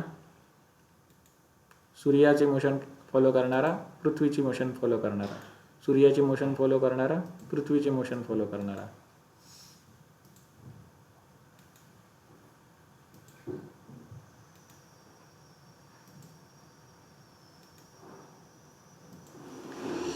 तर यामधून काय आपल्याला समजतं की जर ही जी खालचं फरशीचं जे टेक्स्चर आहे ते जोपर्यंत आपण ॲड करत नव्हतो तेव्हा आपल्याला काय आपल्याला वाटत होतं की हा जो सूर्य आहे तो पृथ्वीभोवती फिरतोय असं दिसतंय. पण जेव्हा हे टेक्स्चर ॲड केलं, कळलं, टेक्स्चर ॲड केल्यावर काय दिसतंय, सूर्य हा पृथ्वीभोवती फिरतोय. असं कधी दिसतं, जेव्हा आपण आपला कॅमेरा आहे तो पृथ्वीच्या मोशननुसार जर आपण फॉलो केला तर. आणि जर हाच कॅमेरा जर सूर्याच्या मोशननुसार जर मी फॉलो केला तर काय दिसतंय, या सेंटरला असलेल्या सूर्याभोवती ही पृथ्वी अशी फिरतंय असं दिसतंय ना. मग हे टेक्स्चर जेव्हा मी काढून टाकणार तेव्हा तुम्हाला ते तसं भासणार. हे बघा, कळलं. आता मी पुन्हा टेक्स्चर आणतो, टेक्स्चर काढलं, टेक्स्चर आणलं, टेक्स्चर काढलं.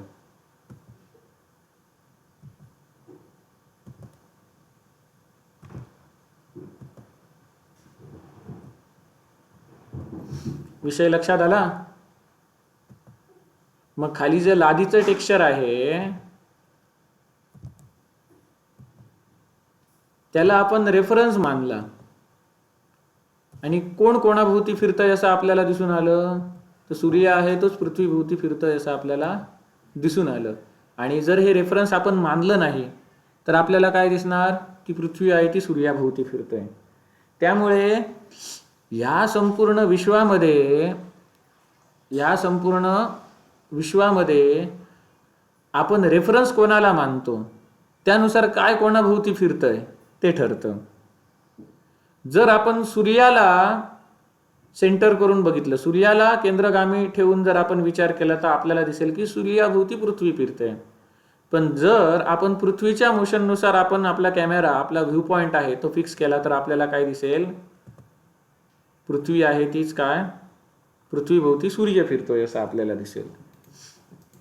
हा बघा, आता पृथ्वीच्या मोशननुसार हा कॅमेरा लावला, पृथ्वीभोवती सूर्य फिरतोय असं भासतोय, बरोबर भासतोय ना. आता मी काय करतो, सूर्याच्या मोशनला फॉलो करणारा, सूर्याच्या गतीला फॉलो करणारा कॅमेरा ॲक्टिवेट करतो. आता काय दिसतंय, पृथ्वीच सूर्याभोवती फिरतंय असा भास होतोय. बरोबर ना? लादीचं टेक्स्चर काढून टाकतो तेव्हा आपल्याला काय वाटतं, सूर्याभोवती पृथ्वी फिरत आहे. पण जेव्हा ते लादीचं टेक्स्चर मी पुन्हा ॲड करतो तेव्हा आपल्याला काय दिसतं, सूर्य आहे तोच काय पृथ्वीभोवती फिरत आहे. मग इथे लादीचं टेक्स्चर हे एक उदाहरण झालं. सांगायचा मुद्दा असा की लादीचं टेक्स्चर हे रेफरन्ससाठी घेतलेलं आहे. मग आपण रेफरन्स कोणाला मानतो, रेफरन्स काय मानतो, आपण फोकस कोणावरती करतो, कोणाची मोशन फॉलो करतो, सूर्याची करतो की पृथ्वीची करतो, त्यावरून ठरतं की कोण कोणाभोवती फिरत आहे. कळलं ना? वास्तवात आधुनिक विज्ञान आहे ते काय करतं, सूर्याला फोकस मानून इतर ग्रहांची मेजरमेंट ठरवतं. त्यामुळे ते म्हणतात सूर्य स्थिर आहे. पण वास्तवात आपण बघितलं तर या ब्रह्मांडामध्ये सूर्य सुद्धा एका जागेवरती असा फिक्स नाही आहे, त्याला काय असा आधार नाही आहे जे त्याला पकडून ठेवायला. बरोबर? तो सुद्धा गतिमान आहे आणि त्याच्या भोवती फिरणारे जे काही ग्रह आहेत ते सुद्धा गतिमान आहेत. त्याच्यामुळे सूर्य स्थिर आहे म्हणू शकत नाही, कारण त्याला बांधून ठेवणारा पकडून ठेवणारा कोणी नाही. सूर्य सुद्धा गतिमान आहे. जसा चंद्र आहे तो पृथ्वीभोवती फिरत असतो, म्हणजे चंद्र गतिमान आहे आणि पृथ्वी ही सुद्धा गतिमान आहे. बरोबर? त्याचप्रमाणे सूर्य हा सुद्धा गतिमान आहे. आपण जर आपला कॅमेऱ्याने फोकस जर सूर्याकडेच ठेवला, सूर्य ज्याप्रमाणे फिरतो त्या पद्धतीने जर आपण कॅमेरा लावून ठेवला, सूर्याची मोशनला फॉलो करणारा कॅमेरा लावला, तर आपल्याला काय दिसेल की सूर्य हा स्थिर आहे आणि त्याच्या भोवती पृथ्वी फिरते. पण जेव्हा आपण रेफरन्स पॉइंट कन्सिडर करू तेव्हा आपल्याला काय दिसेल की पृथ्वी स्थिर आहे आणि सूर्य त्याभोवती फिरतोय. असो,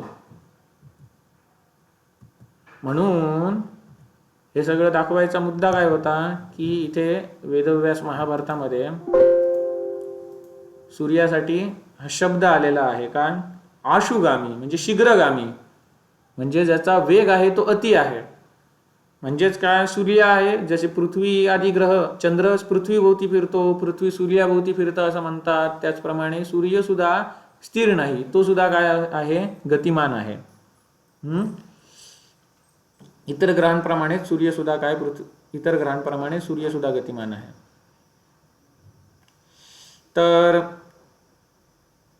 पुढे सम्राट युधिष्ठिर सूर्यदेवाची स्तुती करताना म्हणतात, जो कोणी सप्तमी किंवा षष्टीला खेद आणि अहंकाराने रहित होऊन, म्हणजे खेद आणि अहंकार यांच्यापासून रहित होऊन, खेद आणि अहंकार रहित होऊन जो भक्तिभावाने तुमची पूजा करतो त्या मनुष्याला लक्ष्मी प्राप्त होते. लक्ष्मी प्राप्त होते म्हणजेच काय, संपत्ती प्राप्त होते.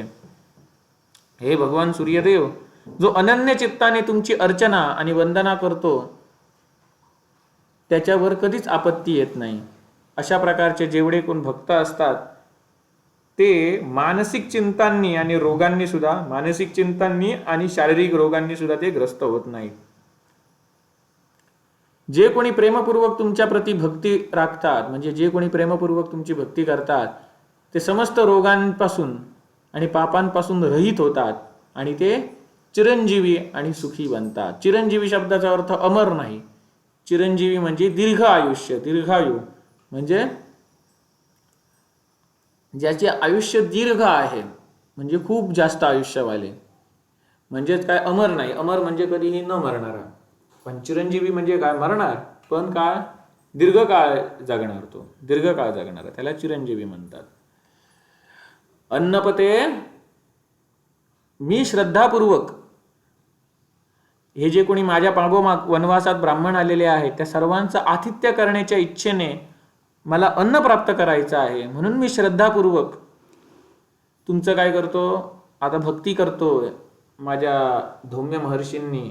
म्हणजे कोण, धौम्य महर्षी पुरोहित. माझ्या पुरोहितांनी मला सांगितलं त्या पद्धतीने मी श्रद्धापूर्वक तुमचं आता हे पूजन करतोय, तुमच्यासाठी तपस्या करतोय. का? कारण जे सगळे ब्राह्मण माझ्या मागोमाग वनवासात आलेले आहेत त्यांचे श्रद्धापूर्वक आतिथ्य करण्याची माझी इच्छा आहे. त्यामुळे तुम्ही मला कृपा करून अन्न द्या. तुमच्या चरणांच्या जवळ राहणारे माठर अरुण, म्हणजे गरुडाचा भाऊ, दुसऱ्या तिसऱ्या व्हिडिओमध्ये तुम्हाला ती गोष्ट सांगितली होती मी.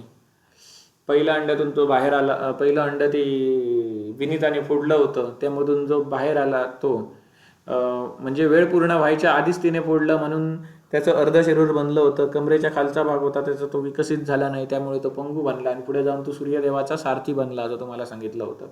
तो अरुण, त्याचप्रमाणे दंड इत्यादी जे अनुचर आहेत सूर्यदेवाचे ते विद्युतचे प्रवर्तक आहेत आणि त्या सर्वांना मी वंदन करतो असे सम्राट युधिष्ठिर म्हणतात.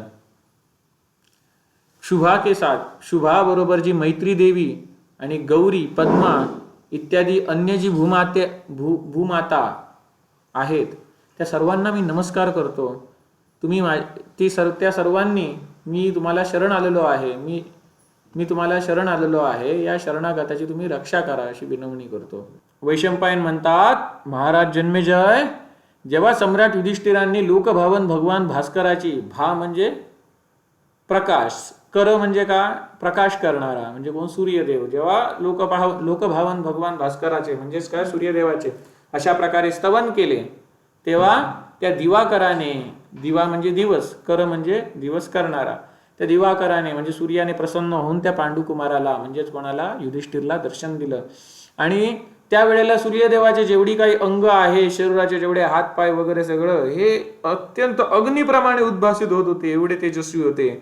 विवस्वान म्हणाले म्हणजे कोण सूर्यदेवाचं नाव झालं विवस्वान, ज्यांना कृष्णाने म्हणजे विष्णूने सृष्टीच्या आरंभी ज्ञान दिलं होतं ते भगवान विवस्वान म्हणाले. तिथे सुद्धा भगवद्गीतेमध्ये सुद्धा भगवान तेच म्हणतात की सृष्टीच्या आरंभी मी विवस्वानाला ज्ञान दिलं होतं, तेच नाव इथे आलेलं आहे.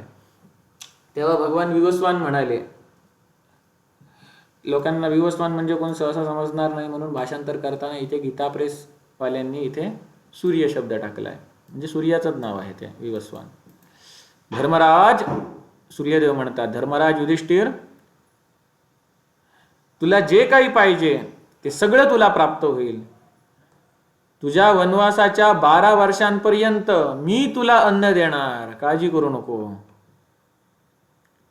अरे राजन, मी तुला हे तांब्याचं भांड देतो, हे घे.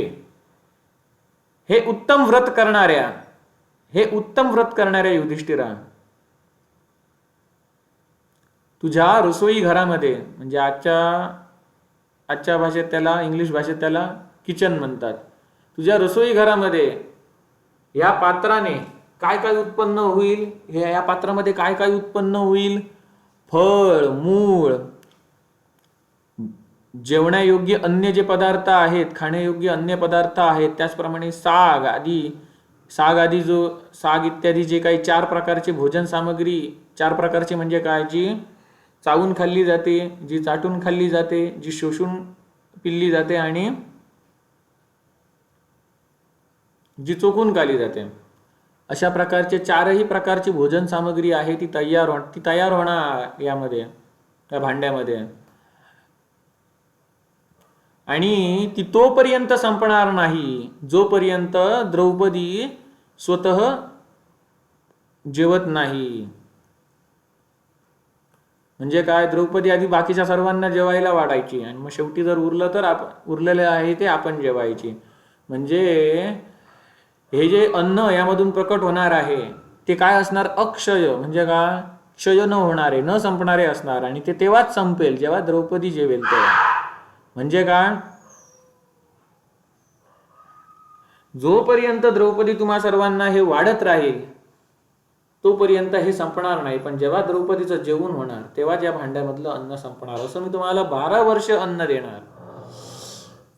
आजपासून 14 वर्षानंतर, लक्षात ठेव, आता सूर्यदेव सांगतात, आजपासून 14 वर्षानंतर सम्राट युधिष्ठिर तू तुझ्या राज्याला पुनः प्राप्त करशील, तू तुझ्या गमावलेल्या राज्याला पुनः प्राप्त करशील असे सूर्यदेव म्हणाले. वैशंपायन म्हणाले, राजा जन्मेजया, अशा प्रकारे एवढं सांगून भगवान सूर्यदेव तिथून अंतर्धान झाले. त्यामुळे जो कोणी अन्य पुरुष सुद्धा आपल्या मनावरती नियंत्रण ठेवून चित्तवृत्तींना एकाग्र करून या 108 नावांच्या सूर्याच्या स्तोत्राचे जो कोणी पठन करील त्यांनी अत्यंत दुर्लभ जरी एखादा वर मागला तरी भगवान सूर्यदेव त्याची इच्छा, मनोवांछित इच्छा किंवा मनोवांछित वस्तू त्याला देणार ती येते, म्हणजे त्याची इच्छा पूर्ण करणार. जो प्रतिदिन म्हणजे रोज रोज या स्तोत्राचं जो पठन करतो, या स्तोत्राला धारण करतो किंवा या स्तोत्राला पुन्हा पुन्हा ऐकतो, जर त्याला पुत्र पाहिजे असेल तर त्याला पुत्र प्राप्ती होते, जर त्याला धन पाहिजे असेल तर त्याला धनप्राप्ती होते, जर तो विद्या त्याला पाहिजे असेल तर त्याला शिक्षण शिकायची इच्छा असेल, आणखी ज्ञानप्राप्तीची इच्छा असेल तर त्याला ते ज्ञान मिळतं. विद्या प्राप्त करायची असेल, विद्येची अभिलाषा इच्छा राखतो तर त्याला ती विद्या प्राप्त होते.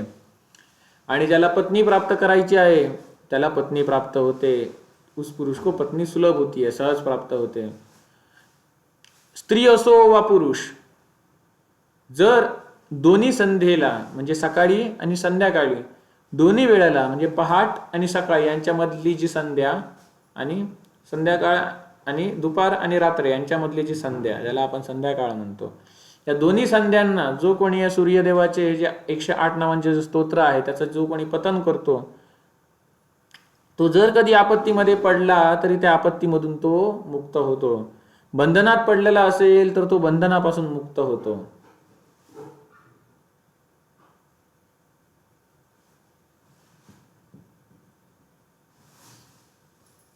आणि ही जी सूर्यदेवाची 108 नावांची स्तुती आहे, ही सगळ्यात आधी ब्रह्मदेवाने इंद्राला सांगितली होती, इंद्राला शिकवली होती.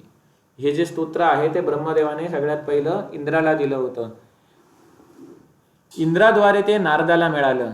नारद मुनींनी हे ऋषी धौम्यांना हे स्तोत्र सांगितलं आणि ऋषी धौम्यांनी ह्या स्तोत्राचा उपदेश सम्राट युधिष्ठिर यांना केला. आणि युधिष्ठिरांनी आपली जी काही इच्छा होती अन्नाची, की या सर्व ब्राह्मणांना, आपल्या पाठोपाठ आलेले ब्राह्मण त्या सर्वांना तृप्त होतील एवढं अन्न त्यांना द्यायचं, ती इच्छा त्यांची पूर्ण झाली. जो या स्तोत्राचं अनुष्ठान करतो तो सतत युद्धामध्ये विजयी होतो, त्याला खूप धन मिळतं आणि तो पापांपासून मुक्त होतो आणि शेवटी सूर्य लोकाला प्राप्त करतो.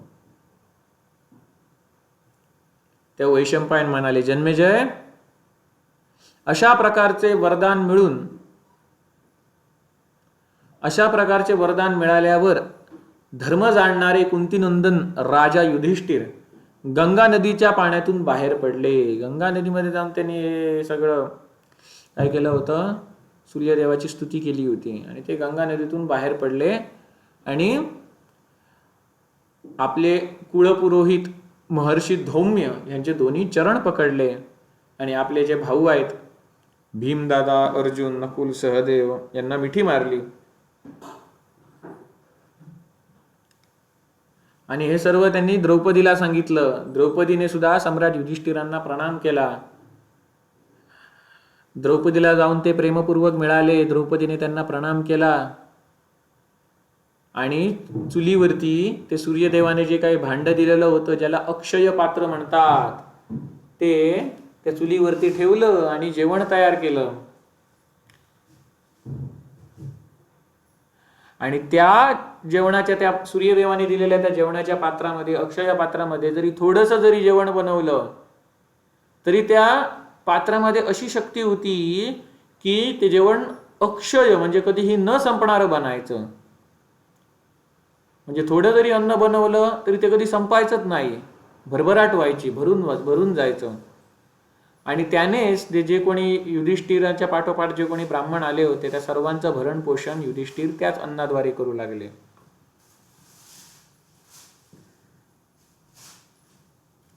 ब्राह्मणांना भोजन देऊन झालं की युधिष्ठिर आपल्या छोट्या भावांना म्हणजे भीम, अर्जुन, नकुल, सहदेव यांना सुद्धा जेवायला सांगायचा आणि त्याच्यानंतर स्वतः युधिष्ठिर जेवायचे. आधी सर्वांचं जेवण झालं की मग युधिष्ठिर जेवायचे आणि युधिष्ठिरांचं जेवण झाल्यानंतर द्रौपदी जेवायची. तर विघस या शब्दाचा अर्थ काल तुम्हाला सांगितलेला आहे. विघस अन्न आणि अमृत अन्न.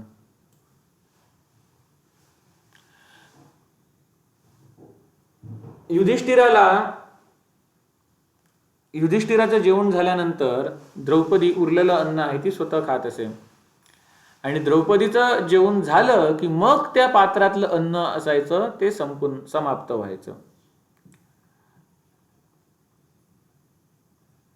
चित्र भारी काढलंय सूर्यदेवाचं.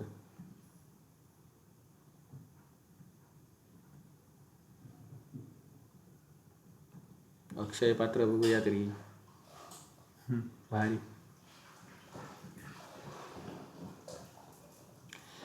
अशा प्रकारे सूर्यदेवाकडून वरदान मिळवून सूर्यदेवाप्रमाणे समान तेजस्वी प्रभावशाली राजा युधिष्ठिर यांनी ब्राह्मणांना नियमपूर्वक अन्नदान केलं. आणि अशा प्रकारे ते त्यांच्या पाठोपाठ जे कोणी ब्राह्मण आले होते त्या सर्वांना नियमपूर्वक अन्नदान करू लागले. सूर्यदेवाच्या कृपेने पुरोहितांना पुढे करून उत्तम तिथी, नक्षत्र आणि पर्वांवरती विधी आणि मंत्राच्या प्रमाणानुसार यज्ञसंबंधी कार्य करू लागले वनामध्येच. म्हणजे त्यांनी हे अग्निहोत्रादी कर्मे आहेत ती वनवास भोगावा लागला म्हणून त्यांनी सोडली नाही. ती सगळे जे यज्ञ वगैरे जी कर्मे आहेत, नियत कर्तव्य आहेत, ते वनात जरी असले तरी त्या सर्व ब्राह्मणांना घेऊन आणि ते उत्तम तिथी, नक्षत्र वगैरे बघून वेदांचे उच्चार करून हे यज्ञ वगैरे वनामध्ये ते करू लागले. सगळी पुण्यकर्मे त्यांनी चालूच ठेवली.